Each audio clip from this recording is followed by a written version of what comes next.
कृष्ण कृष्ण कृष्ण हरे हरे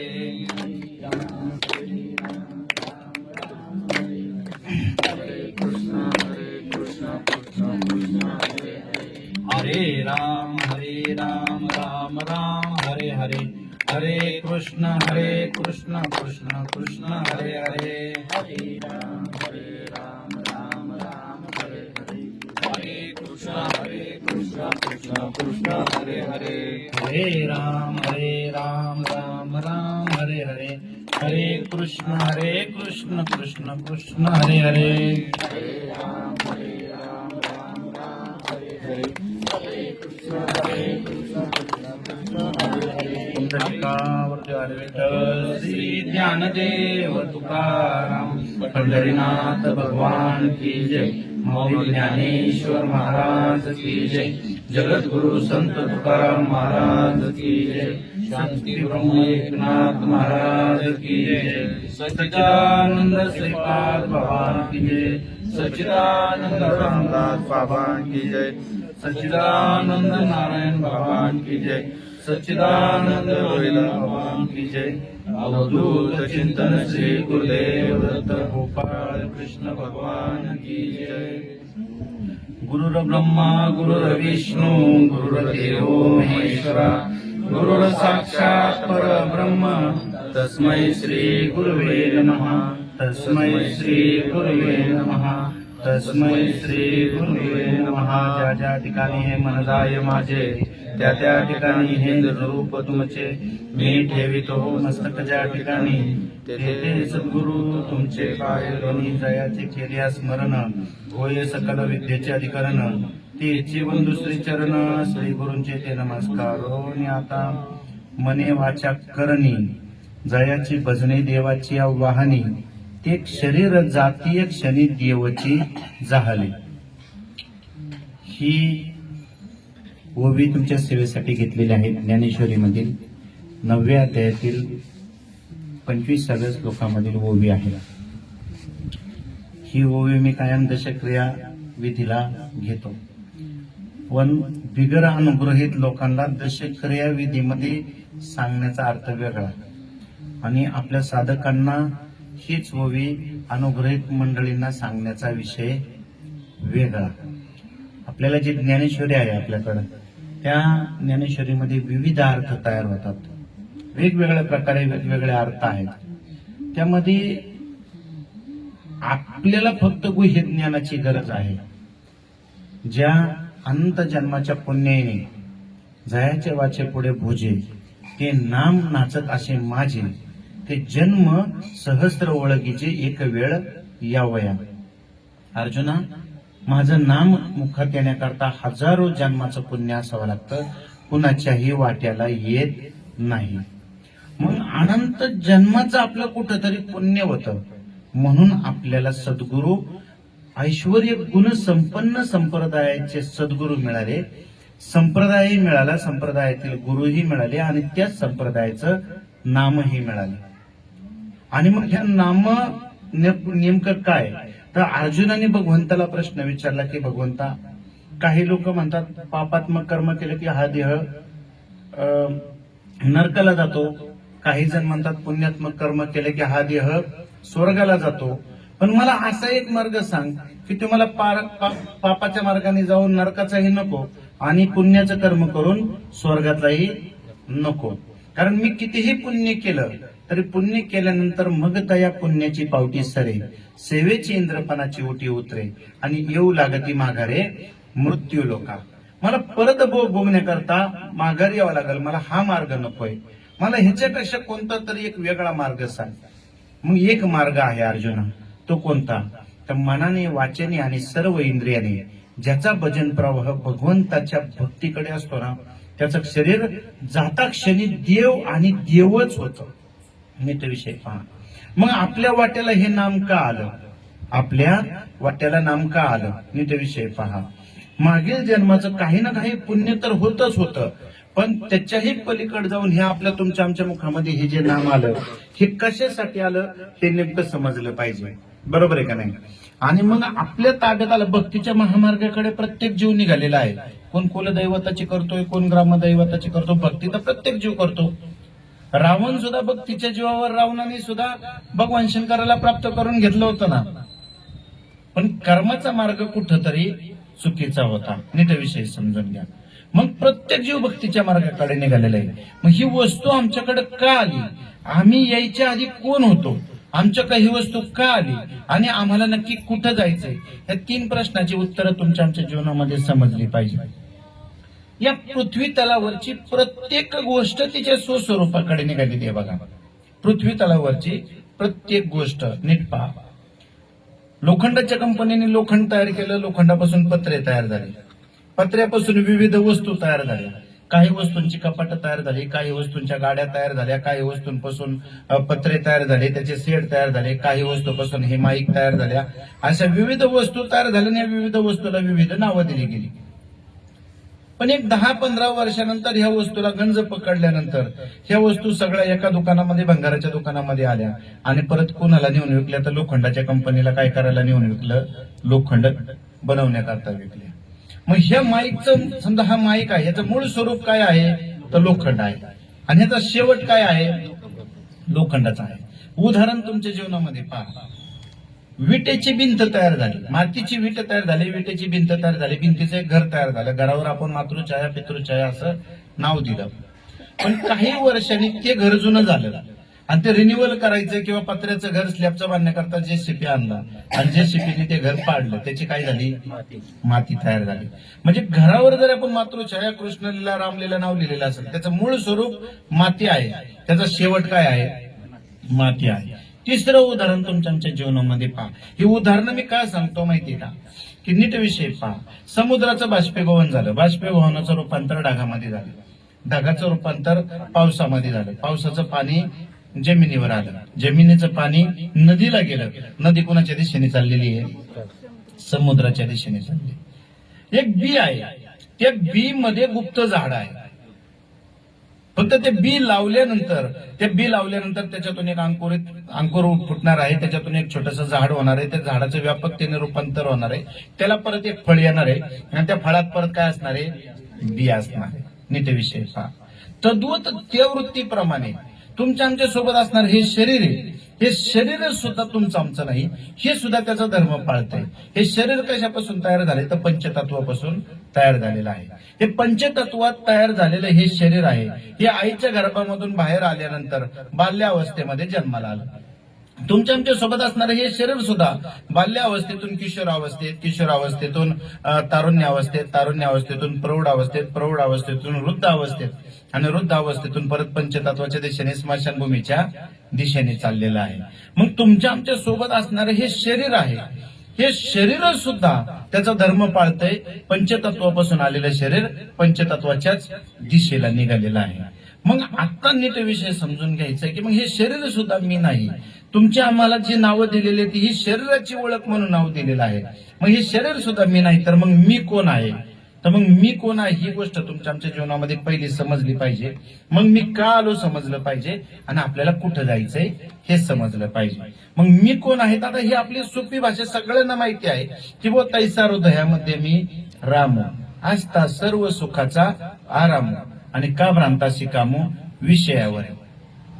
तुमच्या आमच्या आतमध्ये असणारी जी चैतन्य स्वरूप शक्ती आहे ती चैतन्य स्वरूप शक्तीच देव आहे. ज्या शक्तीच्या जीवावर मी काम करतो, ज्या शक्तीच्या जीवावर मी झोपेतून उठतो, ज्या शक्तीच्या जीवावर मी बोलतोय म्हणून तुम्ही ऐकताय म्हणून मी बोलतोय, ती शक्ती म्हणजे काय? तर ती शक्ती म्हणजे आतमध्ये तुमच्या आमच्या आतमध्ये असणारी चैतन्य स्वरूप शक्ती. तिला आत्मा कोणी नाव दिलं, कोणी राम दिलं, कोणी अल्लाह दिलं, कोणी विविध नाव दिली. पण ती जी वस्तू आहे, नीट विषय पहा, ही वस्तू देव आहे. नीट पहा. पण ही वस्तू देव असताना ब्रह्मदेवाने सृष्टी निर्माण केल्यानंतर आपण संप्रदाय काय मिळाला आणि आपल्याला सद्गुरू काय मिळले, आपल्याला ह्याचे सांगड घालून फक्त पुढे सांगण्याचा प्रयत्न करायचा आहे. नीट विषय पहा. मग ब्रह्मदेवालाही सृष्टी निर्माण केल्यावर प्रश्न पडला की उपाधीने ज्याला ज्याला नाव दिलेलं आहे त्याची उपाधीने ओळख होईल, पण आतमध्ये असणारी जी चैतन्य स्वरूप शक्ती, आतमध्ये असणारी जी एक विशिष्ट शक्ती आहे तिची ओळख कशी करणार? तिच्या ओळखीचा मार्ग काय? त्यावेळेस संत एकांती बैसले आणि संत एकांती बसून गुह्य असा एक शब्द तयार केला. तो नारायणाने हंस रूपाने अवताराला येऊन हंस रूपानेच अवतार घेतला.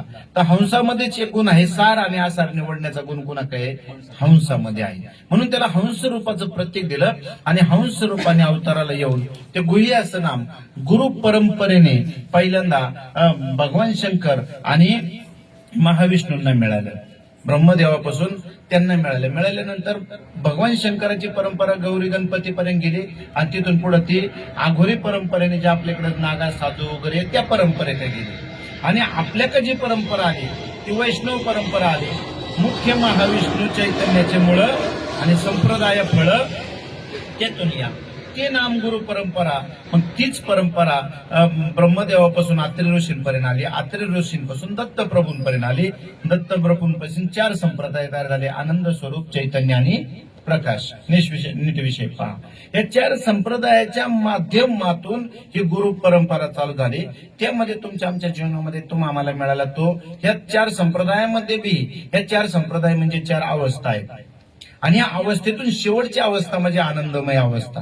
ही शेवटची शरीरामधली अवस्था आहे आणि त्या अवस्थेमध्ये त्या आनंदमय अवस्थेमधील संप्रदायामध्ये आम्हाला हे नाम मिळालं. नीट विषय समजून घ्या. पहिली अवस्था प्रकाशमय अवस्था, चैतन्यमय अवस्था, नीट विषय पहा, आणि मग स्वरूपमय अवस्था आणि मग आनंदमय अवस्था. ह्या सुद्धा 4 संप्रदाय बरं का. हे संप्रदाय ही नावं दिली पण ह्या 4 शरीरामधल्या अवस्था आहेत. आपण मंदिर देवघरामध्ये एखाद्या मंदिरामध्ये गेलो, ते मंदिर जुनं पडलेलं मंदिर आहे. नीट विषय पहा. आपण ते स्वच्छ धुतलं आणि तिथं दिवा लावला, तिथं पहिल्यांदा अवस्था होती प्रकाशमय अवस्था तयार. ही प्रकाशमय अवस्थेचा आनंद मूर्तीला का आपल्याला नीट विषय पहा. तिथून आपण अगरबत्ती लावली, व्यवस्थित त्या अगरबत्ती लावली, फुलं वाहिली, त्या फुलाचा सुगंध आणि त्या हाराच्या सुगंधामुळे जे वातावरण चैतन्यमय तयार होतं, ते चैतन्यमय तयार झालेल्या वातावरणाचा आनंद मूर्तीला का आपल्याला. तिथून पुढं आपण ते व्यवस्थित, आता कुठे आपण ध्यानाला बसलं घरात, आता हे आपण एकत्रित बसले घरात बसले, आपण काय करतो, अगरबत्ती लावतो, दिवा लावतो आणि मग ध्यानाला बसतो, बरोबर का नाही. ज्या वेळेस वातावरण त्या ठिकाणचं पवित्र असेल, त्या ठिकाणचं पवित्रमय वातावरणामध्ये आम्ही ध्यानाला बसल्यानंतर आपली स्वरूपमय अवस्था स्वस्वरूपाला प्राप्त होण्याकरता आपण ध्यानाला बसतो, बरोबर आहे का नाही. त्यावेळेस ज्यावेळेस आपण स्वस्वरूपाच्या मार्गाने चलतो त्यावेळेस त्याचा आनंद कुणाला, मूर्तीला का आपल्याला म्हणजे आपल्या अवस्था आहे त्या. आणि ह्या अवस्थेतून पुढे गेल्यानंतर जो आनंद आहे तो आनंद कोणाला, मूर्तीला का आपल्याला.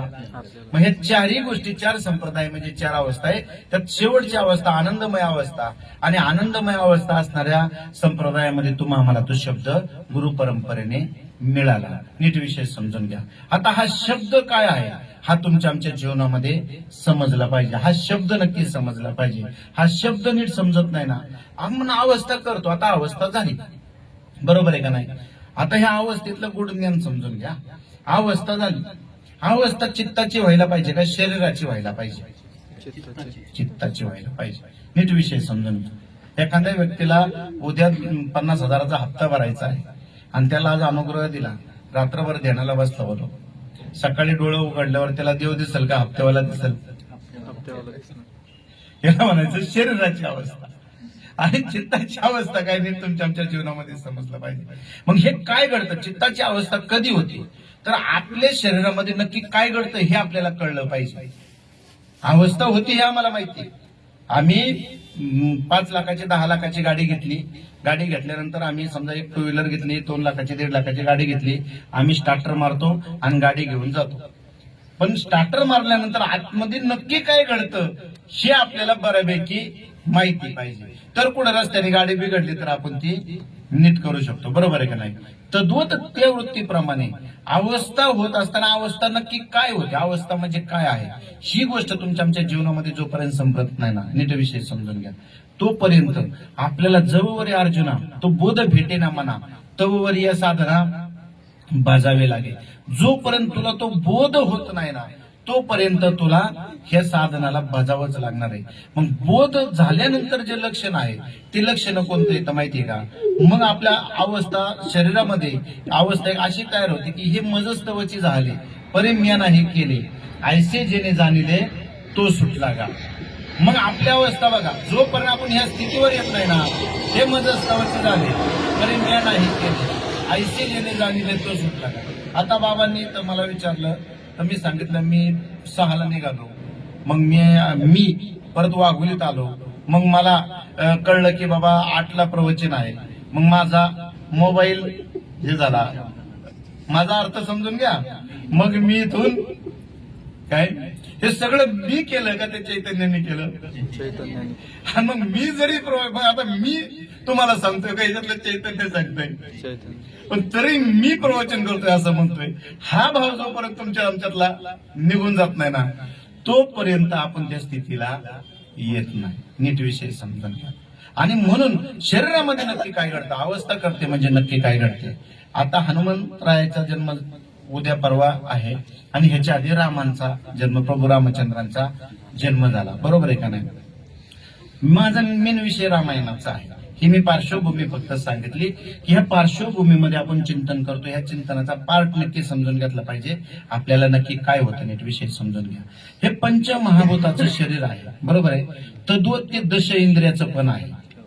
5 ज्ञानेंद्रिय आणि 5 कर्म इंद्रिय. दश इंद्रियाचा रथ म्हणजे हा राजा दशरथ. नीट विषय पहा बरं का. दश इंद्रियाचा रथ म्हणजे राजा दशरथ. आता या राजा दशरथाला मुलं 4. पहिलं राम, लक्ष्मण, शत्रुघ्न आणि भरत. बरं का. हे दश इंद्रियाचा रथ राजा दशरथ. त्याच्यामध्ये तैसा हृदयामध्ये मी राम. हे कोणाचे शब्द आहेत? माऊलींचे शब्द आहेत. बरोबर का नाही? तुमच्या आमच्या आतमध्ये असणारे चैतन्य स्वरूप शक्ती कोण आहे? राम. दुसरं पात्र त्याच्यामध्ये कोणतं नीट विषय समजून घ्या. रामाच्या पुढचं पात्र लक्ष आणि मन बरोबर लक्ष्मण. लक्ष आणि मन बरोबर लक्ष्मण. त्याच्या पुढचं पात्र आहे ती म्हणजे सीता. सीता म्हणजे कोण? शत्रुघ्न भरत. जर आपण सांगायचं असेल तर आपल्याला खूप वेळ जाईल. लक्षात घ्या. शत्रुघ्न म्हणजे काय आणि भरत म्हणजे काय? तर भरत म्हणजे ज्यावेळेस तुकोबारायांना रामेश्वर भट्टांनी तुकोबारायांची नामस्मरण करताना जीभ ओढली, त्यावेळेस त्यांचं चिंतन कुठून चाललं होतं? रोमातून चाललं होतं. म्हणजे भगवंत तुमच्या आतमध्ये ओतप्रोत भरलेला आहे, त्याला म्हणतात भरत. आता त्याच्यापेक्षा भरताचा अजून एक अर्थ सांगतो. कुराण ग्रंथ आहे. कुराणामध्ये प्रत्येक ठिकाणी वाक्य लिहिलेलं आहे की ये तो मेरे अल्लाह के फैमान से होत आहे. म्हणजे हे सगळं कोणाच्या कृपेने होत आहे? अल्लाच्या कृपेने होत आहे. बायबल ग्रंथामध्ये काय सांगतो? हे सगळं माझ्या गॉडच्या किंवा जेजसच्या येशूच्या कृपेने होत आहे. म्हणजे ज्यांनी लिहिलं, मुहम्मद पैगंबरांनी ग्रंथ लिहिला. हे मुहम्मद पैगंबरांना मानलं जातं, पण मुहम्मद पैगंबर बी काय म्हणतात? माझा बी कोणतरी अल्लाह आहे. बरोबर आहे. येशू ख्रिस्त सुद्धा म्हणतात माझा कोणतरी गोड आहे. बरोबर आहे का नाही? पण एकमेव तुमचे भगवान श्रीकृष्ण म्हणतात जे जे दिशे भूत ते मानिजे भक्त. बरोबर का नाही? हाच भक्तियोग निश्चित. मी चराचरामध्ये मी आहे. माझा कोण नाही, मीच तुमच्यात ते. माझा कोण असण्याचा संबंध येत नाही. मीच तुमच्या चराचरामध्ये ओतप्रोत भरलेलो आहे. नीट विषय समजून घ्या. मग शरीरामध्ये ओतप्रोत भरून उरलेलं आहे, त्याला म्हणतात भरत. आणि शत्रुघ्न म्हणजे काय? तर तुकाराम महाराजांचे एक अभंग आहे. तुका म्हणे आम्हा युद्धाचा प्रसंग, आंतरमन आणि बाह्य जन. बरोबर का नाही? मग अंतर्मनातून बाह्य जनासंघ जो कंटिन्यू सद्गुरूच्या नामाचं चिंतन करत शत्रूवर युद्ध खेळत आहे, त्याला म्हणतात शत्रुघ्न. नीट विषय पहा. आता ही सीता कोणी? तर सीता ही माया आहे. सीता कोणी? ही माया आहे. नीट विषय समजून घ्या. आणि रावण कोणी? या शरीरामधला अहंकार आहे. आता ही कथा आपल्याला थोडी बाजूला ठेवायची. रावण कोणी? अहंकार आहे. नीट विषय समजून घ्या.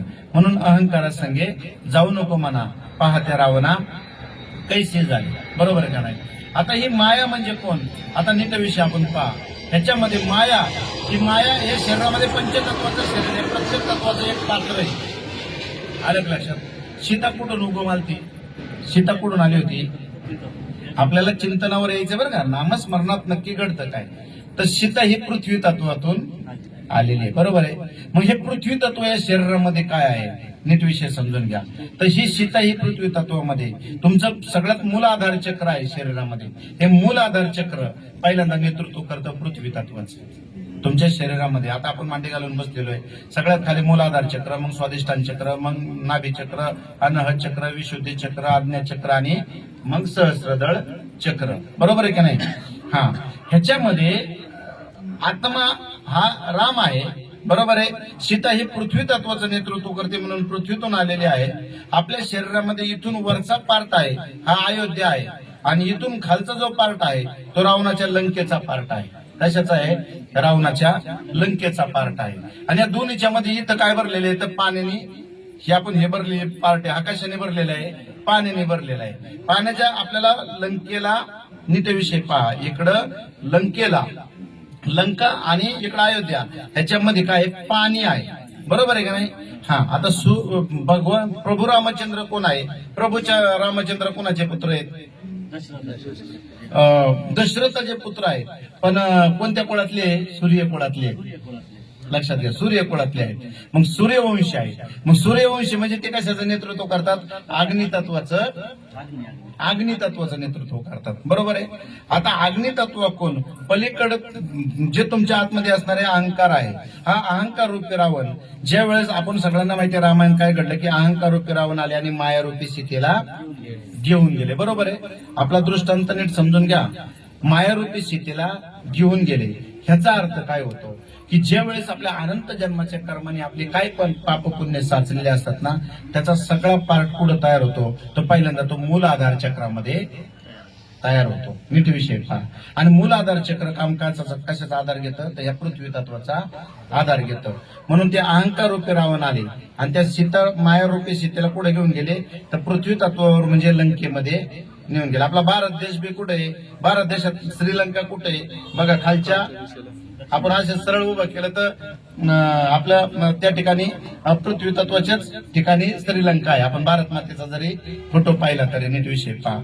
मग ते अहंकार रूपी रावण आले आणि माया रूपी सीतेला पृथ्वी तत्वामध्ये घेऊन गेले. म्हणजे कुंडलिनीची, आपली कुंडलिनी जी आहे हे कुंडलिनी पुढे अडकून बसलेली आहे. तर ही कुंडलिनी आपली खाली मूलाधार चक्रावर अडकून बसलेले आहे. नीट विषय समजून घ्या.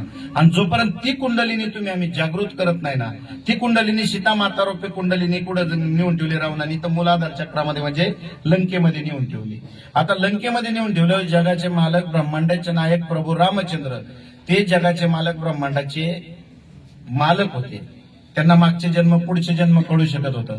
त्या ब्रह्मांडाच्या मालकाला आपल्या बायको आणणं अवघड होतं का? कुणी घेऊन गेलं कळू शकत, म्हणजे कोणी नेलं हे कळत नव्हतं का? पण त्यांना पलीकडे जाण्याकरता जलतत्व आडवं येत होतं. काय आडवं येत होतं? जलतत्व आडवं येत होतं. म्हणजे आपण जर प्रत्येकाला म्हणतो प्रत्येकात देव आहे तर मग चिंतन करायची काय गरज आहे? दृष्टांत येत येतं ना परत. प्रत्येकामध्ये देव आहे तर मग साधना करायची गरज काय? चिंतन करायची गरज काय? हा विषय परत पुढे येतो ना. आपल्या प्रत्येकात आपण म्हणतो प्रत्येक जड जीवात जर देव आहे तर मग चिंतन कशासाठी करायचं? साधना कशासाठी करायची? तर नीट विषय समजून घ्या. मग त्या मूलाधार चक्राला जागृत करण्याकरता सीता रूपी मूलाधार चक्रामध्ये जे पृथ्वी तत्व गुंतून बसले होतं त्याला जागृत करून त्याला बाहेर काढण्याकरता भगवंताला सुद्धा अग्नितत्वामध्ये असल्यामुळे त्यांना जलतत्व क्रॉस करता येत नव्हतं म्हणून त्यांना आधार घ्यावा लागला. हनुमंतराय कोणाचे पुत्र आहेत? आणि पवनपुत्र. बरोबर आहे. काय आहे? पवनपुत्र हनुमान. मग या शरीरामध्ये भक्तिरूपी जे नाम सद्गुरूंनी दिलेले ना तुम्हाला, ते नाम म्हणजे हनुमान. आपल्या सद्गुरूंनी आपल्याला जो शब्द दिलेला आहे तो शब्द म्हणजे कोण? तो शब्द म्हणजे हनुमान. नीट विषय समजून घ्या. मग तो कशाचा पुत्र आहे? तो वायुपुत्र आहे. मग तुम्हाला जो शब्द दिला हा शब्द कशाच्या स्वरूपाने तुम्हाला आतमध्ये घ्यायला लावला? श्वासाच्या रूपाने तुम्हाला आतमध्ये, वायूच्या रूपाने आतमध्ये घ्यायला लावला. बरोबर आहे. वायूच्या रूपाने सांगता ना तू बाबा चिंतनाला बसल्यानंतर तू श्वासात तुझं नाम बसव. कारण वायू रूपाने फक्त तिथं कोण जाऊ शकत होतं? तर मग हनुमंतराया त्या ठिकाणी जाऊ शकत होते. नीट विषय समजून घ्या. मग आपल्याला सद्गुरूंनी दिलेलं नाम, हे नाम हे वायू रूपाने आतमध्ये गेल्यानंतर त्याचं रूपांतर प्राणामध्ये होतं. आता आपण हवा म्हणून आतमध्ये घेतो. बरोबर आहे. पण आतमध्ये आल्यावर त्याला काय म्हटलं जातं? प्राणवायू म्हटलं जातं. आता बाकीचे आपल्याला वायू पुढे गेल्यानंतर प्रत्येक वेगवेगळे वायू आहेत. प्राण, अपान, व्यान, हे उदान हे आले. पण प्राणवायू प्राणवायूमधून आपण हनुमंतरायाला रोज आतमध्ये घेतो. आतमध्ये घेतल्यानंतर ते नामरूपी हनुमंतराया श्वासाच्या रूपाने आपल्या आतमध्ये जातात आणि मूलाधार चक्रामध्ये असणाऱ्या सीतामातेला बाहेर काढायला सुरुवात करतात. आणि सुरुवात केल्यानंतर मग आपण ध्यानाला बसलो. ध्यानाला बसल्यानंतर जे आपल्याला दोन नाड्या सांगितल्या, पहिली इडा आणि पिंगळा. तर ही आपण इडा आणि ह्याला आयुर्वेद पण महत्वाचा आहे. चिंतनाचा आपल्याला फायदा काय आणि कसा विज्ञानाच्या बी स्वरूपाने आणि आध्यात्मिकाच्या स्वरूपाने पण समजला पाहिजे. त्यामध्ये उजव्या बाजूला इडा नाडी आणि एका बाजूला पिंगळा नाडी. एक पिंगळा नाडी जी आहे ती सूर्य नाडी आणि चंद्र नाडी, इडा नाडी चंद्र नाडी, अशा दोन नाड्या आल्या. तर आपला प्रत्येकाचा कायमस्वरूपी कुठली बी एक नाडी चालू असते, एक नाडी स्लो असते, एक नाडी फास्ट असते. नीट पाहायचं, नीट लक्षात घ्या. मग ज्यावेळेस आपण श्वास आतमध्ये घेऊन हनुमंतराय आतमध्ये प्रवेश करतात ना गुरुच्या नामाने, त्या नामाने आपल्याला जर एकदा चालू झालं, खालीवर घुसळण चालू झाली ना, त्यावेळेस या दोन्ही नाड्या स्थिर होत्यात आणि सुषुम्ना नावाची नाडी चालू होते. नीट विषय पहा. आणि सुषुम्ना नाडी नावाची जी नाडी आहे ती नाडी मग इथून आपल्याला ती कुंडलिनी ती सुषुम्ना नाडीच्या रूपाने पवनपुत्र हनुमान म्हणजे वायूच्या रूपाने श्वासाच्या रूपाने आतमध्ये जातात आणि मग त्या सीतेला कुंडलिनी रूपी सीतेला बाहेर काढतात. नीट विषय पहा. इथं नवनाथ ग्रंथ प्रत्येकाने वाचला असेल, म्हणजे बऱ्यापैकी माहिती असेल. नवनाथ ग्रंथामध्ये एक वाक्य असलेले जो ती जाऊ द्या, गाढवाचं लग्न पिक्चर पाहिलं का कुणी? मग गाढवाचं लग्न हा पिक्चर नवनाथ ग्रंथामधला एक पार्ट आहे. तर त्या गाढवाच्या लग्नात काय सांगितलं, जो कोणी एका रात्रीमध्ये 7 माजल्याची माडी बांधील त्याला मी काय करल, माझी मुलगी देऊन टाकल. बरोबर का नाही? मग 7 मजल्याची माडी एका रात्रीत बांधल, याचा अर्थ काय नीट विषय समजून घ्या. मग ज्या दिवशी मूलाधार चक्रातून ती कुंडलिनीवरती यायला सुरुवात होती, मग हे 7 माड्या म्हणजे हे 7 चक्र आपल्या शरीरामध्ये 7 चक्र. मग हे 7 चक्र भेदत ही कुंडलिनी पहिल्यांदा मूलाधार चक्रातून स्वादिष्टान चक्र भेदत चलते. स्वादिष्टान चक्रातून पुढे नाभी चक्र, नाभी चक्रातून अनहत चक्र, अनहत चक्रातून विशुद्धी चक्र, विशुद्धी चक्रातून आज्ञा चक्र, आज्ञा चक्रातून सहस्त्रदळ चक्र, हे भेदत भेदत भेदत वरती येते. आणि जी ज्या टायमिंगला ती इथं आज्ञा चक्रामध्ये म्हणजे वरती येते, ज्या टायमिंगला सहस्त्रदळ चक्रामध्ये येते, त्यावेळेस मग सहस्त्रदळी उगवला सूर्य जायचा. त्या दिवशी आपल्या अंतःकरणाचा भाव तयार होतो, जे जे दिशे भूत ते मानिजे भगवंत, किंवा हे मजस्तवचे झाले परी मी नाही केले, ऐसे जेने जाणिले तोच सुटला गा. नीट विषय समजून घ्या. तुम्ही आम्ही हे नित्य कर्म रोज करतो, पण करताना आतमध्ये आपलं इंजिन नक्की काय काम करतंय, आपल्या शरीरामध्ये आपल्याला ही कुंडलिनी जागृत होते म्हणजे नक्की काय होते हे सुद्धा आपल्याला समजणं गरजेचं आहे. नीट विषय समजून घ्या. ह्याचा वैज्ञानिक फायदा पण तुम्हाला सांगतो. वैज्ञानिक फायदा म्हणजे तुम्हाला जो शब्द दिला त्याच्यामध्ये प्रबोधाचा शब्द तुम्ही आता सगळेजण चिंतन करत असतील. नीट विषय समजून घ्या. आता इथं सगळी गाडी वापरणारी माणसं आहेत. जर गाडीमध्ये गाडीचं टायमिंग बिघडलं तर गाडी फडफड करते. गाडी फडफड करत असेल तर मग फिटर काय करतो, गाडीचं टायमिंग लावून देतो. बरोबर आहे का नाही? मग टायमिंग लावून देतो. तसं आपल्या शरीरामध्ये असणारे जे काही व्याधी आजार मागील जन्माचे काय असतात ना, हे सगळं आपल्या श्वासाचं टायमिंग बिघडल्यामुळं होत असतं.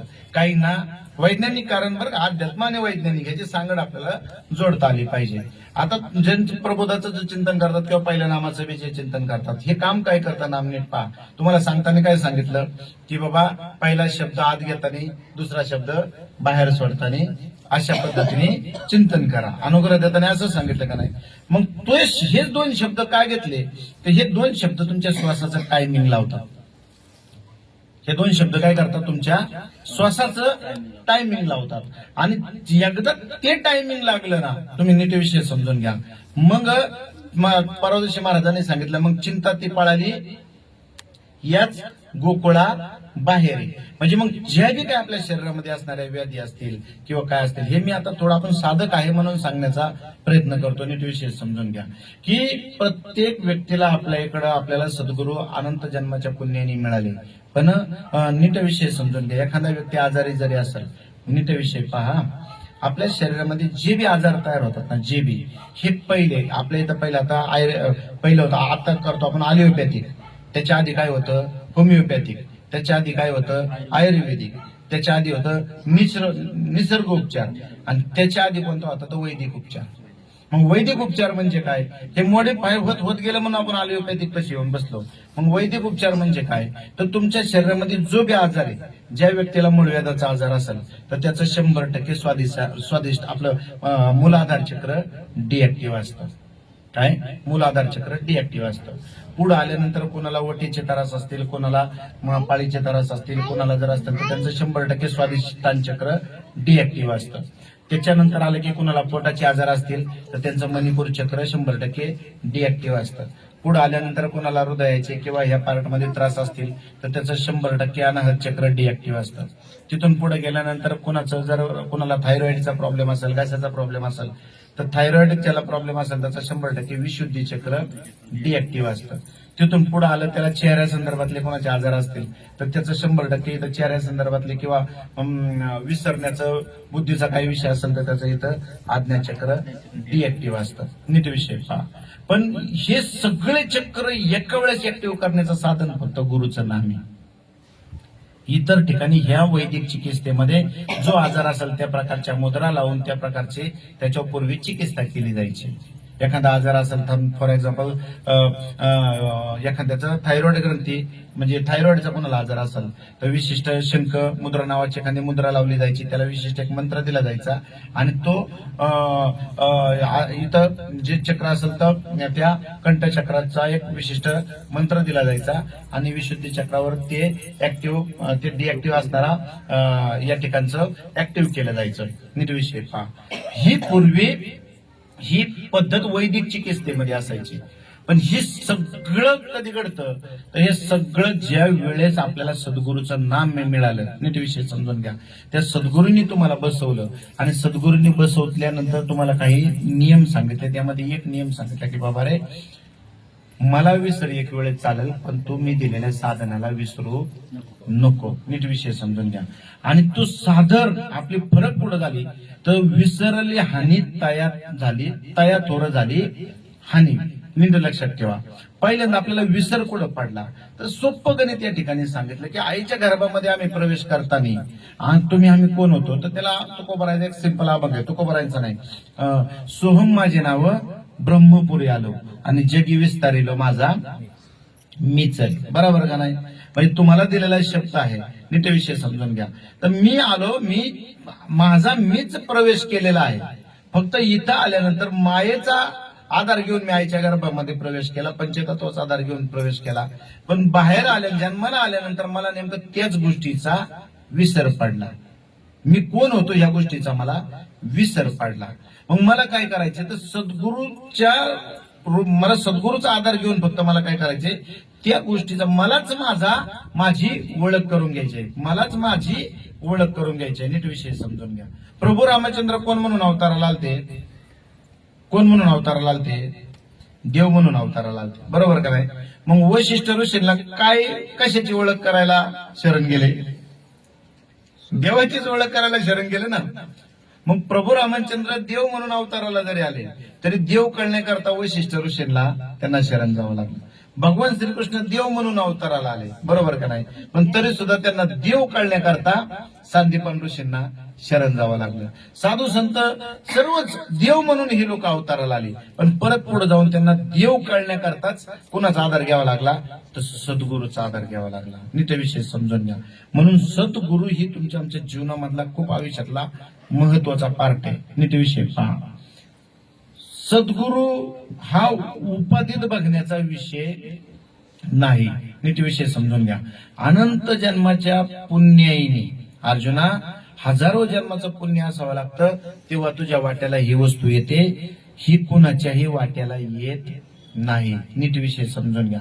मग आस्तीच्या महापुरी निघती कोट्यावरी, प्राप्तीच्या पैल तरी एकाची वरी, असे हजारो माझ्या भक्तीच्या मार्गाकडे निघालेले आहेत पण माझ्यापर्यंत पोहोचणारे क्वचितच आहे. आपण हे रोज प्रवचनामध्ये ऐकतो, कायम ऐकतो.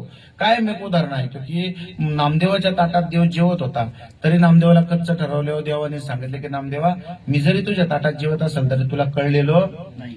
तुला कळून घेण्यासाठी काय करावं लागेल? गुरु करावा लागेल. किंवा भगवंताने अर्जुनाला सांगितले की अर्जुना मी जरी तुझ्या पाठीमागे उभा असेल तरी तुला मी कळलेलो, तुला कळण्याकरता काय करावं लागेल? ते ज्ञान पैगा बरवे जरी मनी या ध्यानावे तरी संता या बजावे सर्वस्वशी. नीट विषय पहा, संता या बजावे सर्वस्वशी. पुढे जी ओवी आहे त्याचा ओवीचा अर्थ खोल्या सोप्या भाषेमध्ये आहे.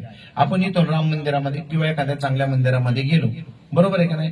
मंदिरामध्ये गेल्यानंतर त्या मंदिरामध्ये आपल्याला गाभाऱ्यात पाय पडायचा असेल, देवाच्या पाया पडायचा असेल एखाद्या मंदिरामध्ये गेल्यानंतर, तर आपल्याला पहिल्यांदा कुणाच्या पाया पडावं लागेल किंवा कुणाला विनवणी करावं लागेल? त्या मंदिराचा कोण पुजारी असेल, काय बाबा रे मंदिराची चावी दरवाजा उघड, आम्हाला आज जाऊन दर्शन घेऊन दे. आपण डायरेक्ट चावी उघडून मंदिराचं दर्शन घेऊ शकतो का? कुठल्याही मंदिरामध्ये घेऊ शकतो का? मग त्या मंदिरामध्ये तिथं कोणतरी असं एक पुजारी ठेवलेला आहे की त्याच्या पाया पडावं लागेल, त्याला म्हणावं लागेल बाबा रे दरवाजा उघड, मला तिथं दर्शन घेऊन दे. जर हे व्यावहारिक जीवनामध्ये आहे तर या ब्रह्मांडीय शक्ती, नीट लक्षात ठेवा, पिंडी असते ती ब्रह्मांडी पसारा. या ब्रह्मांडीय शक्तीची तुमची आमची जर ओळख करून घ्यायची असेल किंवा ओळख मिळाली असेल तर मग ती बिगर सद्गुरूची होईल का? किंवा बिगर सद्गुरूचं देवापर्यंत पोहोचता येईल का आतमध्ये? तर जरी ज्ञानाचा पुरवठा तिथे सेवा हा दारवंटा, स्वाधीन करी सुमटा ओळखोनी, ही 2 ते 3 चरणाच्या ह्या ओव्या आहेत. या ओव्यामधला सार एकच आहे की ह्या चाव्या फक्त सद्गुरू का दिलेल्या आहेत. नाही ते विषय समजून घ्या. पण त्या सद्गुरू का दिलेल्या चाव्या आहेत. मग सद्गुरू झाले म्हणजे संपलं का? आपल्याकडे खूप मोठी एक फसगत होते. मी आनंद संप्रदायाचा अनुग्रह घेतलाय, सद्गुरू केलेले आहेत, आता मला काही टेन्शन नाही. नीट विषय समजून घ्या. आपली फसगत तिथं नेमकी फसगत होती. ज्ञानेश्वरीमध्ये 18 अध्याय तयार झाले. ह्या 18 अध्यायामध्ये माऊली ज्ञानोबारायांनी प्रत्येक ठिकाणी एक वाक्य वापरले, मी करतोय माझ्या कृपेने, करत नाही कोणाच्या कृपेने करतोय, गुरुच्या कृपेने करतोय. मी निवृत्ती दादाच्या कृपेने करतोय. नीट विषय समजून घ्या. मी गुरुच्या कृपेने करतोय, मी निवृत्ती दादाच्या कृपेने करतोय. नीट विषय पहा.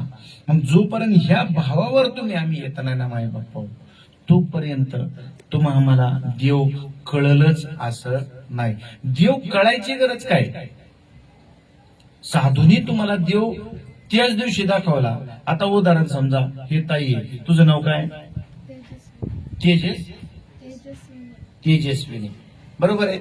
आता समजा मी विचारलं, बाबांना विचारलं हिचं नाव काय, हिने सांगितलं तेजस्विनी, बरोबर का नाही? आता मी परत आल्यानंतर तिला विचारेल का तुझं नाव काय? आता समजा 15 मिनिटांनी विचारलं तिला तुझं नाव काय, ती काय म्हणत? परत 15 मिनिटांनी तिला विचारलं तुझं नाव काय, चौथ्या वेळेस ती म्हणून महाराज काय बिघडलेलं दिसते काय ना.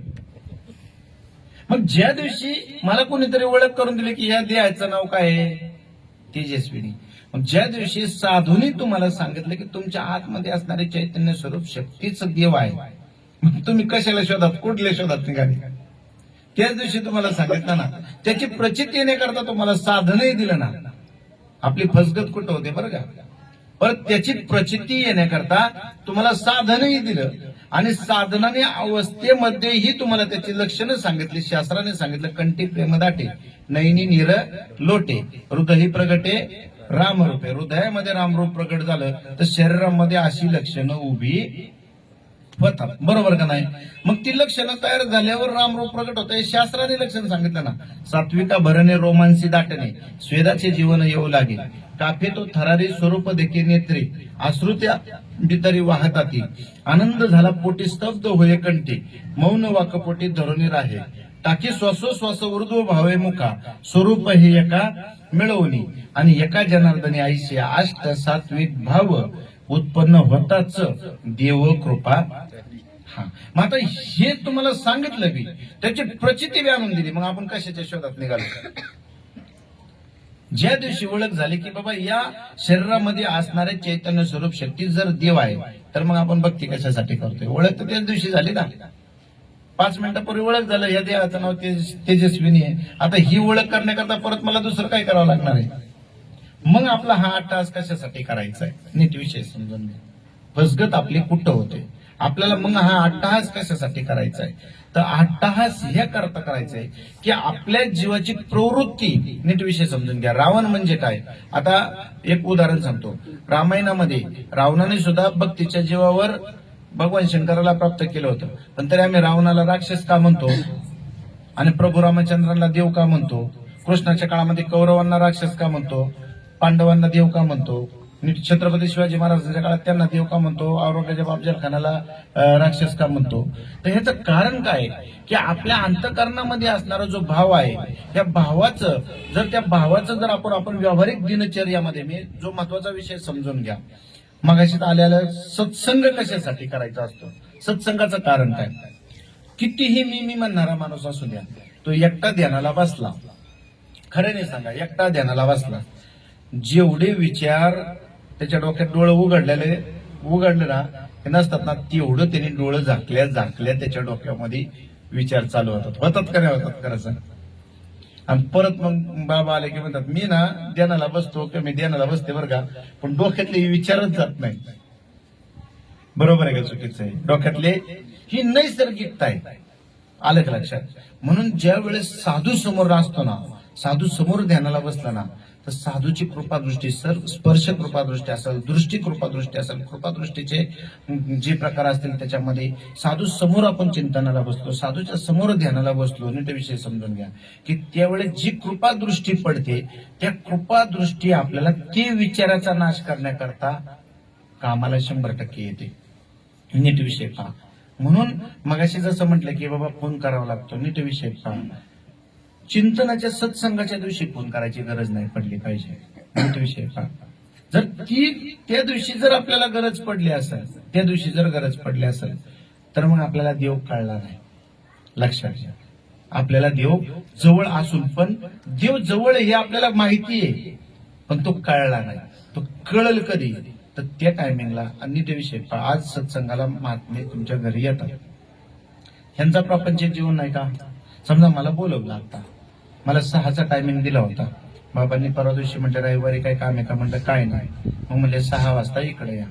म्हणजे समजा दुपारपासून गणगण की उशीर झाला नाही पाहिजे. मग डोक्यामध्ये गणगण काय की बाबा आपल्याला तिथं कुणीतरी बोलवलंय, मग आपल्याला उशीर नाही झाला पाहिजे.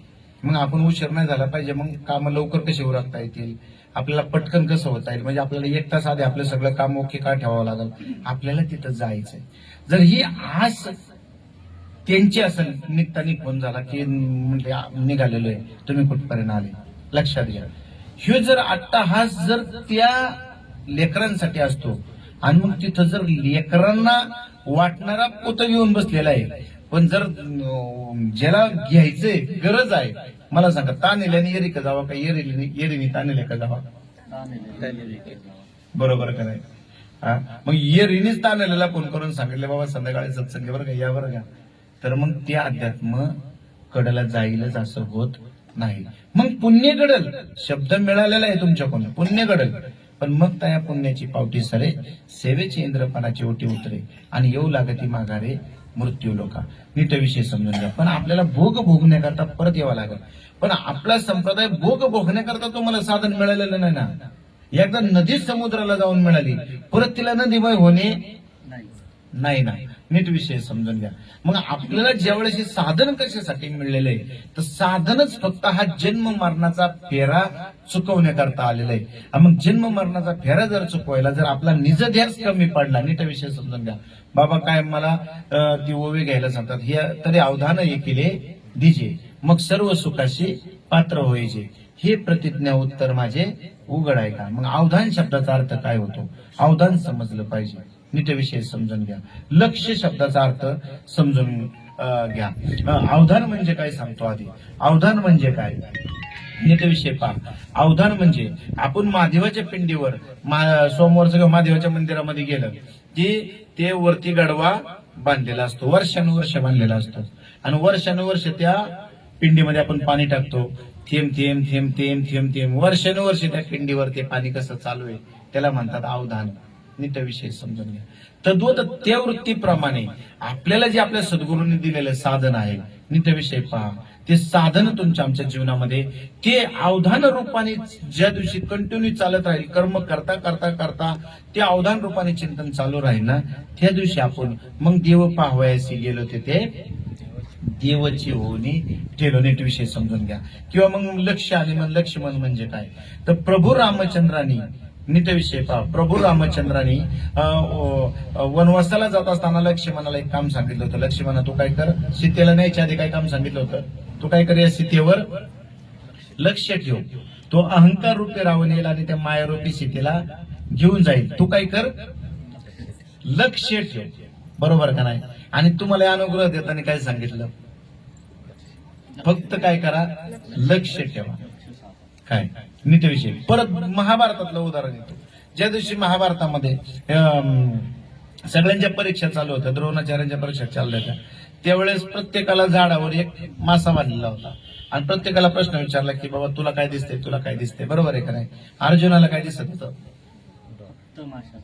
फक्त माशाचा डोळा. ही त्याचं लक्ष होतं. नीट विषय समजून घ्या. मग आपलं लक्ष काय आहे, नीट विषय समजून घ्या. की ज्या ठिकाणाहून आलं, मी जे उदाहरण सांगितलं ते आपल्याला त्या ठिकाणावर जायचंय. मग त्या ठिकाणावर जाण्याचं साधन फक्त नाम आहे, दुसरं कुठलंही नाही. आणि ते नाम तुमच्या आमच्या जीवनामध्ये मिळाले. मग त्या मिळालेल्या नामाच्या टायमिंग, त्या नामाला फक्त आपल्याला काय करायचे की ज्या टायमिंगला तुमच्या जवळ गुरुजन मंडळी येतात, महिन्याचा तुमचा सत्संग होतो, त्या दिवशी का होईना पण आवर्जून, म्हणजे आपल्याला आस लागली पाहिजे. बरं का, आता तुमची पिढी बाबाने अनुग्रह दिलं म्हणजे श्रीपाद बाबा हे आता बघा भाऊ, तुमच्या वडिलांचं नाव काय, पंढरी, आणि आजोबाचं नारायण, आणि त्यांच्या वडिलांचं बरोबर का नाही? म्हणजे आजोबाच्या पलीकडे तुम्ही गेलेले नाही. बरोबर का नाही? ज्यांनी तुमच्या कुळामध्ये जन्माला घातलं त्या जन्माला तुम्ही आजोबाच्या पुढे जाईना. बरोबर का नाही?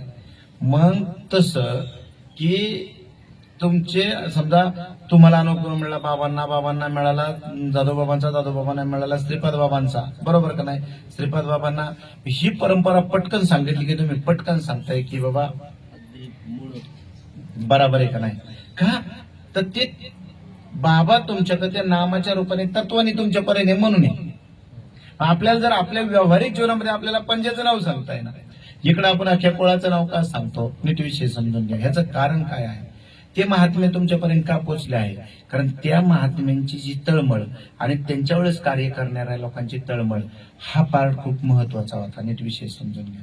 त्यावेळेस जर म्हणजे हे ऐकलेले आम्ही बी त्या काळी त्या बाबांचे महात्म्यांचे ऐकलेले विषय की बाबा जर येणार असेल, त्या काळी काय फोन नव्हते, त्या काळी काय व्हॉट्सअप, इंस्टाग्राम, फेसबुक हे काही प्रकार नव्हते. त्या काळी मुळातच बटनाचे फोन, मोबाईल हा कन्सेप्ट नव्हता. 98च्या काळामध्ये मोबाईल आपल्याकडे नव्हता, लक्षात घ्या. मग एखाद्या गावामध्ये एखाद्याच्या घरी निरोप टेलिफोनच्या माध्यमातून पोहोचायचा की बाबा त्या गावामध्ये येणार आहे. मग हस्ते लोक गोळा व्हायचे. मग कोणी इष्टीवर आणायला जाते का, कोण कार्यक्रमाला आणायला जाते का काय, म्हणून तुमच्या आमच्यापर्यंत हे पोहोचलंय. लक्षात घ्या. त्या काळी त्या साधकांचा आणि सद्गुरूच्या भावापुढे शिष्याचा तो भाव, शिष्य लोकांचा तो भाव होता की काय करू काय नको करू, म्हणून तुमच्या आमच्यापर्यंत हे पोहोचलंय. नीट विषय समजून घ्या. मग आज तर आपल्याकडे सगळे साधन आहे, ते साधन पोहोचवण्याकरता आज व्हॉट्सअप आहे, ग्रुप आहे, इंस्टाग्राम आहे, तरी सुद्धा आपलं कधी कधी काय घडतं की आपली आस कमी पडते. नीट विषय समजून घ्या. आणि आस हा शब्द जोपर्यंत तुमच्या जीवनामध्ये, मी मग बसल्या म्हटलं की भेटी लागे जीवा लागलीसी आणि पाहे रात्रंदिवस, मग हा भाव सद्गुरू बद्दल सांगितलेला आहे. नीट विषय समजून घ्या. नाम बी तुमच्या मुखामध्ये तयार झालं, पण हे सांगड जोपर्यंत, द्वैत आणि अद्वैताची सांगड जोपर्यंत बसत ना माय बापा, नीट विषय समजून घ्या, तोपर्यंत आपण साध्य गोष्टीपर्यंत पोहोचणं असं नाही. नीट उदाहरण, फक्त एक छोटस उदाहरण सांगतो आणि थांबतो. नीट विषय पहा. रामायण जसं मी सांगितलं तसं महाभारत सांगतो. महाभारतामध्ये हे शरीर हे पंचतत्वाचं शरीर आहे. पंचतत्वाचं शरीर म्हणजे 5 पांडव. त्याला उदाहरण प्रमाण सांगतो. ज्ञानदेव म्हणे व्यासाची या द्वारकेचा राणा पांडवा घरी, या पांडवा घरी. बरोबर का नाही? द्वारकेचा राणा या पांडवा घरी. त्याच्यामध्ये इथेही 2 पार्ट आले. माथा म्हणजे मथुरा. माथा म्हणजे काय? मथुरा. आणि बाळ जन्माला आल्यानंतर नाभी जे नाळ कापण्याच्या ठिकाणी त्याला म्हणतात गोकुळ. आता गोनामी इंद्रिय, आता हे पुढे जे आपल्याला जे सांगायला आपल्याला तो वेळ मिळणार नाही, मी सोप्या भाषेत सांगतो की गोकुळ आणि हे मथुरा. मथुरा आणि गोकुळाच्या मध्ये आत्मनाहा म्हणजे आत्मा अधिक मन बरोबर आत्मनाहा म्हणजे यमुना. यमुनेच्या काठावर हृदय म्हणजे वृंदावन. आणि वृंदावनामध्ये भगवान श्रीकृष्ण बासरी वाजवीत बसलेले असायचे. आता दृष्टांत मला फक्त दृष्टांत काय सांगायचं नीट विषय समजून घ्या. ह्याच्यातलं मला कथा ही जे काही ऐकलेली असेल माझे कीर्तनामध्ये तो पार्ट नाही. ह्याच्यामध्ये मला मेन सार सांगायचा नीट विषय पहा. ह्या 16,000 नाड्या म्हणजे 16,000 गवळणी. नीट विषय समजून घ्या. ह्या गवळणी दही दूध घेऊन वरती जायच्या. म्हणजे आपण ध्यानाला बसलं की ज्या ध्यानाला बसल्यानंतर जसे जशा मुंग्या आपण चिंतनाला बसल्यानंतर वरती जातात. ह्या गवळणी यमुनेच्या काठापर्यंत आल्या की मग त्यांना ज्या बासरीचा नाद ऐकू आला, त्या बासरीचे वेगवेगळे नाद सांगितले. आता ज्यांनी त्यांनी ज्याच्या त्याच्या अवस्थेत त्याला चिंतन अवस्था चालू असताना ज्याला त्याला ज्याच्या त्याचे ते अनुभव येतात. विविध नाद सांगितले. बासरीचा नाद ऐकू आला की मग त्या गवळणीची जी परिस्थिती व्हायची त्या नावे अवस्था. आलं का लक्षात? त्या नावे अवस्था. पण ही अवस्था चित्तामध्ये रूपांतर कधी होईल नीट विषय समजून घ्या. आता ही झाली आपण जी पहिल्यांदा होती ती देहाची अवस्था. पहिल्यांदा देहातूनच आपल्याला मंदिरातूनच आपल्याला देवापर्यंत पोहोचावं लागतंय ना. पहिल्यांदा शरीराची अवस्था. आपलं शरीर सुद्धा एक मंदिरच आहे. मंदिरातून आपल्याला इथं मंदिरच आहे. मग आता हे बी सांगायला गेलं तुम्हाला तर हे मंदिर आहे. मंदिरामध्ये शिवाचं ठाण हे आहे. नीट लक्षात घ्या. आणि तुमचं नाक म्हणजे काय माहितीये का? हे म्हणजे मंदिराच्या बाहेर जो नंदी आहे ना, तो नंदी कशाचं प्रतीक आहे? हे नाकाचं प्रतीक आहे. आपण मंदिरामध्ये गेले की बाहेर आल्यानंतर नंदीतून काय पाहतो? ते शिंगातून असं धरतो ना, आतमध्ये देव दिसतोय का बघतो. काय बघतो?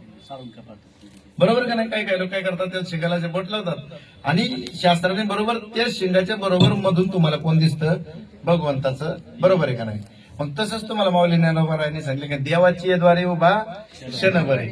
तुम्ही आतमध्ये कुठून जाता देवाला भेटायला? बरोबर आहे का नाही? हे म्हणजे ते नंदीचं प्रतीक त्या ठिकाणी सांगितलेलं आहे. हे शिवाचं प्रतीक आहे.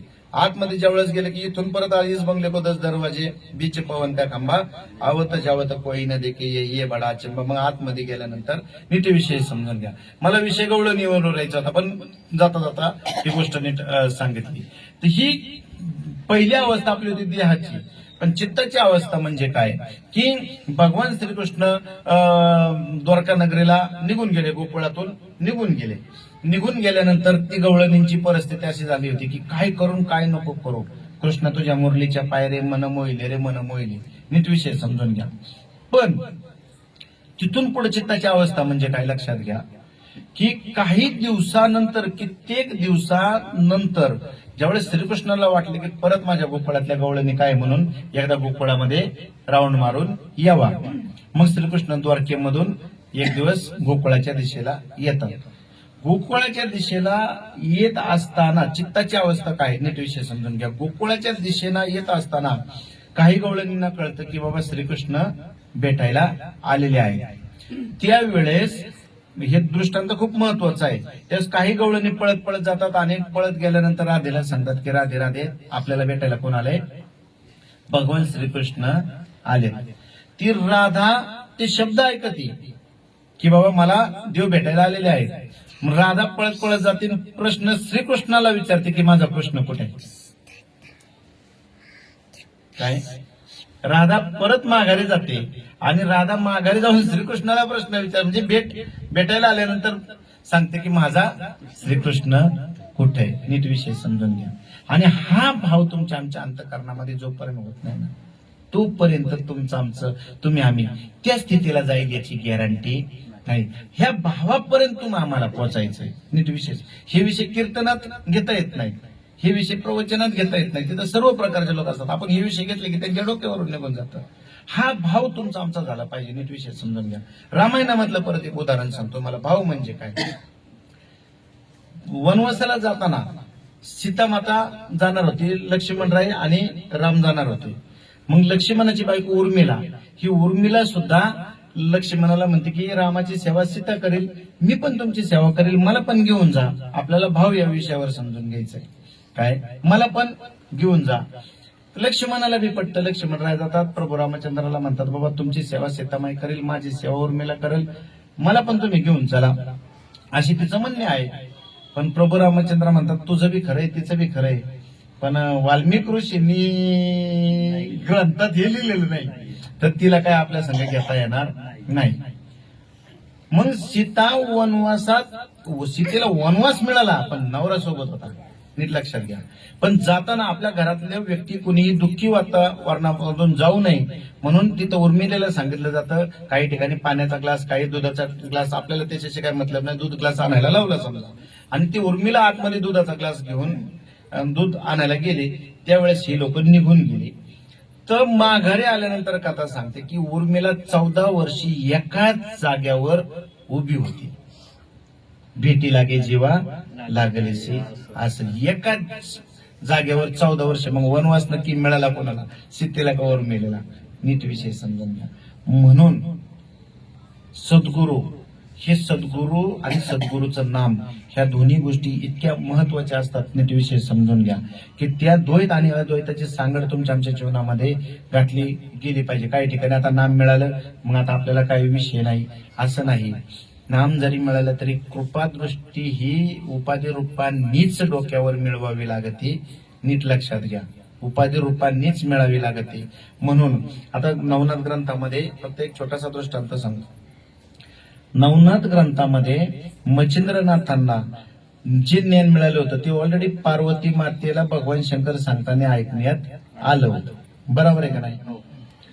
तरीही दत्तप्रभूंना डोक्यावर हात ठेवायला का पाठवलं? कृपा दृष्टी राहिली होती. आलं का लक्षात? कृपा दृष्टी राहिली होती. म्हणून नीट विषय समजून घ्या की खूप छान सत्संगाचा कार्यक्रम आहे.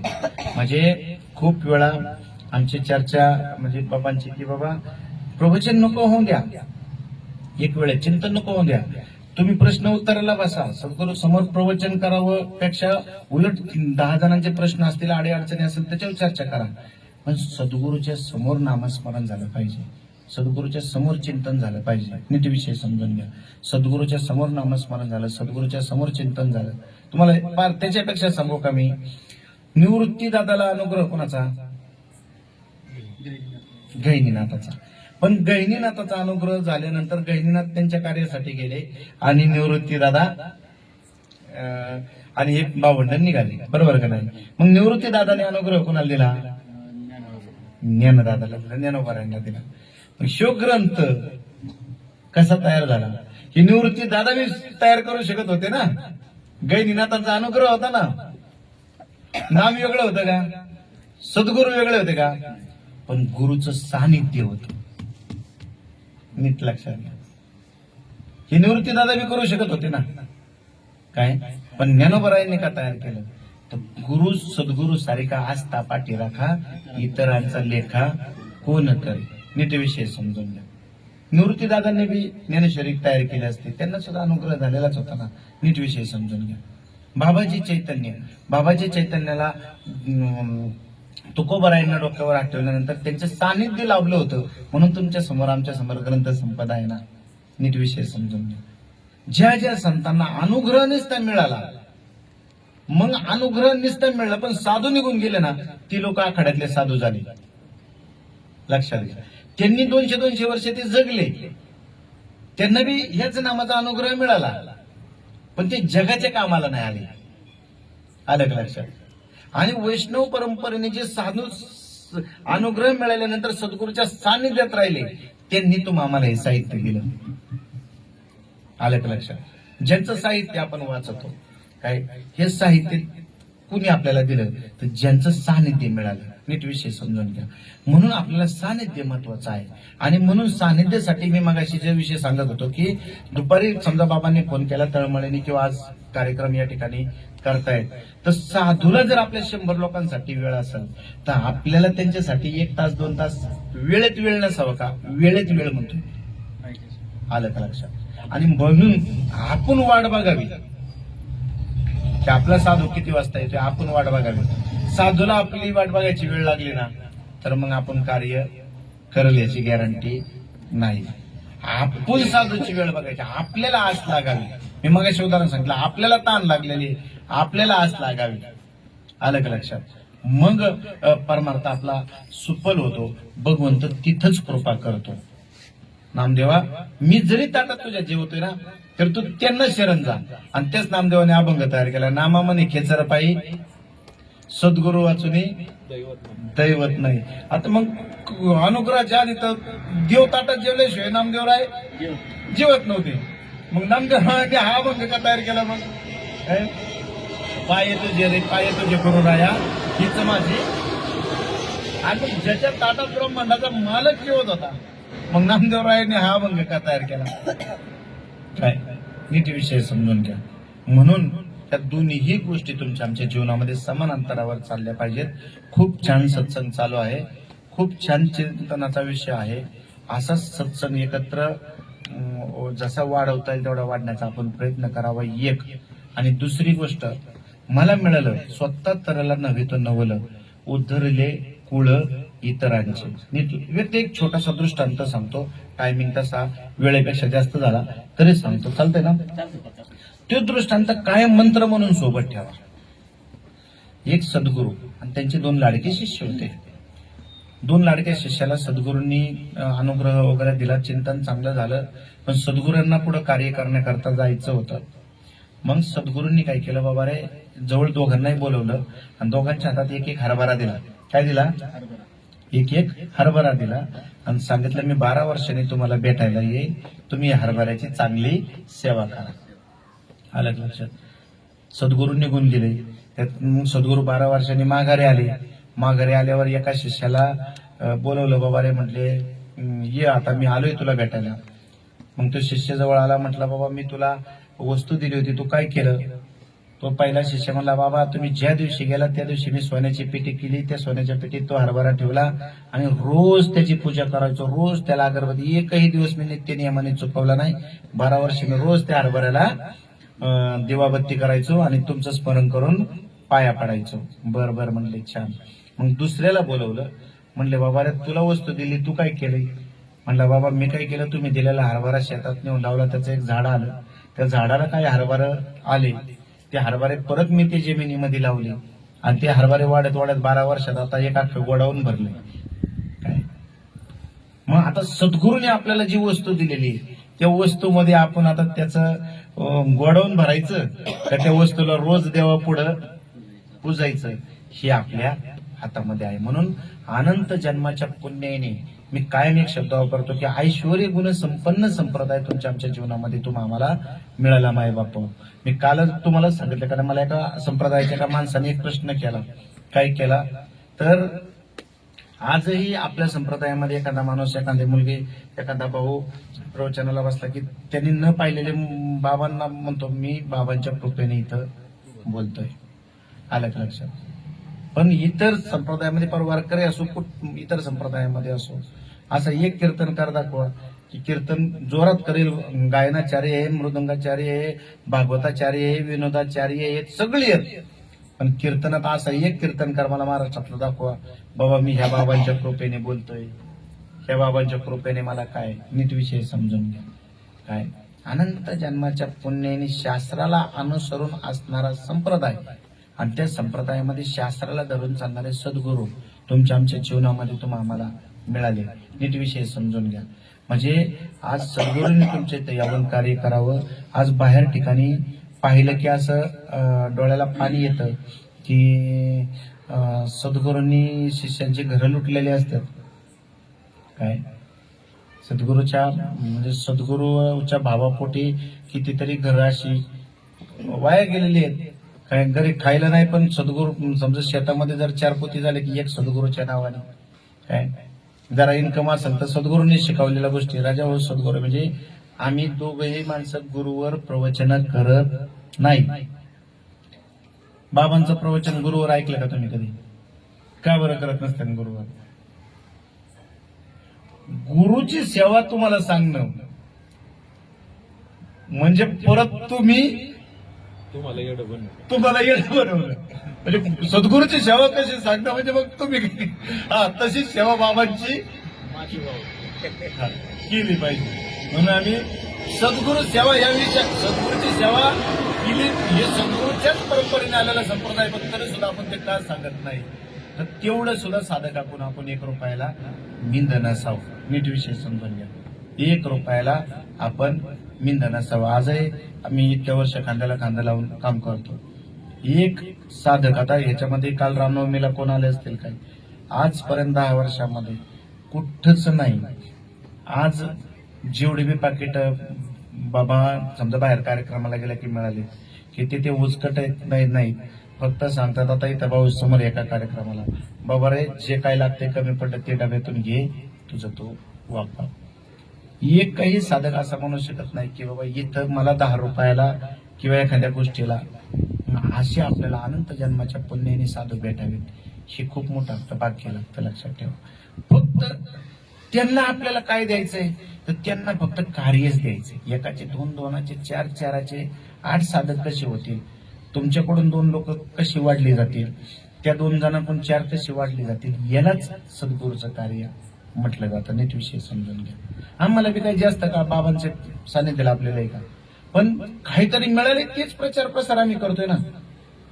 आपण आज श्रीपाद बाबा, आज माऊली ज्ञानोबारांचे बी ग्रंथ आहेत, आपण तरी सुद्धा श्रीपाद बाबा, रामदास बाबा, नारायण बाबा, माने बाबा यांची नावं का घेतो, तर कुठंतरी त्यांच्या कृपेने आपल्यापर्यंत काहीतरी आलेलं आहे की ते जगात नाही आणि ते आपल्याला मिळालेलं आहे. म्हणूनच आपण हाच प्रसार प्रसार पुढे करावा, छान पद्धतीने चिंतन करावं, छान पद्धतीने वाचन करावं. नीट लक्षात घ्या, शास्त्र प्रचिती, गुरु प्रचिती आणि आत्मप्रचिती ह्या 3 गोष्टी संगत चालण्याचा प्रयत्न करायचा. निस्ता गुरुवर बी श्रद्धा ठेवून उपयोग नाही, वाचन बी पाहिजे आपलं कार्य करण्याकरता. वाचन निस्ता करून उपयोग नाही. नीट लक्षात घ्या, तर नामस्मरण, वाचन आणि सद्गुरु निष्ठा ह्या 3 गोष्टी एका वेळेस ज्याच्या बळकट झाल्या ना, एका वेळेस ज्याच्या बळकट होत्यात ना, त्याच्या पाठीमागे मी एक छोटासा दृष्टांत परत एकदा सांगू का? हा बाबा चालतंय ना? एक दृष्टांत सांगतो. सद्गुरू म्हणजे काय, सद्गुरूचं नाम म्हणजे काय आणि देव म्हणजे काय, देव पुन्हा कृपा करतो त्याचं एक उदाहरण सांगतो. कौरव पांडवांचं युद्ध सुरू होणार होतं. सुरू व्हायच्या आधी कौरवांचा बाप कोण? धृतराष्ट्र. धृतराष्ट्राने त्यांच्या कमिटीमध्ये त्यांच्या मंत्रिमंडळ असायचं, त्याच्यामध्ये एक त्यांचा ब्राह्मण किंवा ज्योतिषी काका त्यांना बोलून घेतलं ज्योतिषाला आणि सांगितलं बाबा हे युद्ध करायचंय, आता माझ्या पोरांची पत्रिका बघ. त्या ज्योतिषाने पत्रिकाचं पुस्तक काढलं. तो म्हणला तुझ्या 100च्या 100 पोरांचा राजयोग आहे. काय आहे? राजयोग आहे. 100च्या 100 पोरांचा राजयोग आहे, तू बिनधास्त युद्ध कर. मग धृतराष्ट्र म्हणतो आता युद्ध करायला काय हरकत नाही. मग युद्ध चालू होतं. चालू झाल्यात 10 मारत्यात, 20 मारत्यात, 50 मारत्यात, निम्मी अर्धी मारत्यात. आता धृतराष्ट्राला वाटतं ह्याने तर सांगितले राजयोग आहे ना, आपले पोरं तर मरत चाललेत, नेमकं काय? परत ज्योतिषाला बोलवतो निम्म अर्ध युद्ध संपल्यानंतर. म्हणतो तुम्ही तर सांगितलं बाबा इथं या पोरांना राजयोग येत आणि माझी पोरं हरत चालल्यात, कसं काय? तेव्हा परत तो पत्रिका पाहतो आणि तो ज्योतिषी त्याला सांगतो की तुझ्या पोरांचा राजयोग आहे हे 100% खरंय आणि त्यांची 67 चालू आहे हे बी 100% खरंय, पण त्यांच्या पारड्यामध्ये असा कोणतरी एक बाप माणूस आहे की त्यांनी ह्यांची सगळी ग्रह फिरवलेली आहे. काय? मग तू तो राष्ट्र म्हणतो हा तू एकच आहे भगवान श्रीकृष्ण. लक्षात घ्या, हा दृष्टांत असा आहे की भगवान श्रीकृष्ण ज्याच्या पारड्यात ना त्याला कुठलाही ग्रह वाकडं करू शकत नाही. नीट विषय समजून घ्या.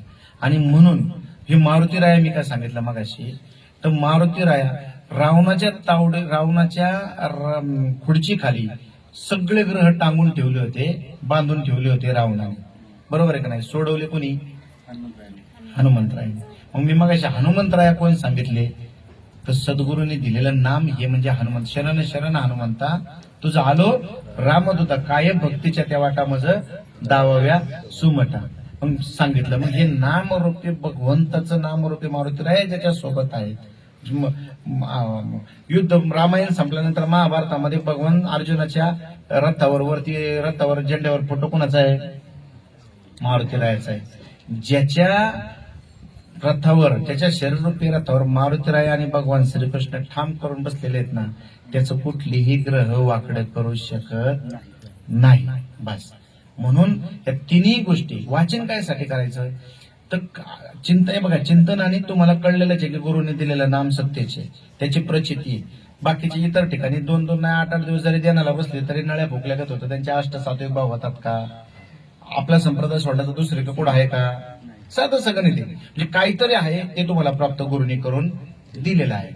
फक्त त्याच्यावर निष्ठा आणि वाचन कशासाठी करायचं, तर आपल्याला सद्गुरूचं कार्य करताना आपल्या सोबत सद्गुरू नसतील पण आपल्याला एखादा प्रश्न विचारला तर आपल्याला धडाधड त्याची उत्तरं देता यावी. म्हणून आपल्याला थोडं आपल्याला बी त्याच्यामध्ये वाचन असावं, चिंतन असावं. आपल्याला एखाद्याला कार्य करण्याकरता समजून सांगता आलं तर असावं. म्हणून तिन्ही गोष्टी व्यवस्थितरित्या वाचन करा, हे कार्य वाढत चालून द्या आणि अशाच पद्धतीने हे कार्य वाढावं. या ठिकाणी तुम्हाला आज कार्यक्रम स्लॅपवर तुम्हाला एखादं कार्यालय घ्यावं लागावं अशी भगवंत चरणी प्रार्थना करतो. आणि बोलता बोलता काय चुकीचं वाटलं असेल तर सोडून द्या, पण जे बरोबर आहे त्याचा निश्चित विचार करा एवढं सांगतो आणि या ठिकाणी थांबतो. पुंडलिकावर जय विठ्ठल, श्री ज्ञानदेव तुकाराम, पंढरीनाथ भगवान की जय, माऊली ज्ञानेश्वर महाराज की जय, जगद्गुरु संत तुकाराम महाराज की जय, शांती ब्रह्म एकनाथ महाराज की जय, सच्चिदानंद श्रीपाद भगवान की जय, सच्चिदानंद रामदास भगवान की जय, सद्गुरु चिंतन श्री गुरुदेव दत्त गोपाळ कृष्ण भगवान की जय. आता विश्वात्मके देवे हे वाक्य तोषावे, तोषोनी मज द्यावे पसाय नाही, जे कळांची व्यंकटी सांडो तया सत्कर्मी रती वाढो, उदासरे पडो मैत्र जीवांचे, दुरितांचे तिमिर जावो, विश्व स्वधर्म सूर्य पाहो, जो जे वांछिल तो ते लाहो, प्राणी जात वर्ष सकळ मंडळी, ईश्वर निष्ठांची मांडी आली, अनवरत भूमंडळी भेट तुझ्या चला कल्पतरूची आरोह, ते चंद्रांची दामिनी गाव, ओढ नदीच्या नव पिरुषांचे, चंद्रमेच्या लांछन मार्तंडली तापहीन, हे सर्वाही सदा सज्जन स्वैरे होतो, किंबहुना सर्वशी पूर्ण होई लोकी, भजितो आम्ही पुरुषी अखंडित आणि ग्रंथ उपजीवे, विशेष लोकीये दृष्टा दृष्ट विजय व्हावे, ये तमने श्री विश्वेश्वरावो, आवैल दान बसावो, येणे वरे ज्ञान देवो सुख्यादा, येणे वरे ज्ञान देवो सुख्यादा, येणे वरे ज्ञान देवो सुख्यादा. हरि ओम. शांती शांती शांती. सदा सर्वदा योग तुझा घडावा, तुझे कारणी देह माझा पडावा, उपेक्षू नको गुणवंता अनंता, रघुनायका मागणे हेची आता. जय जय रघुवीर समर्थ.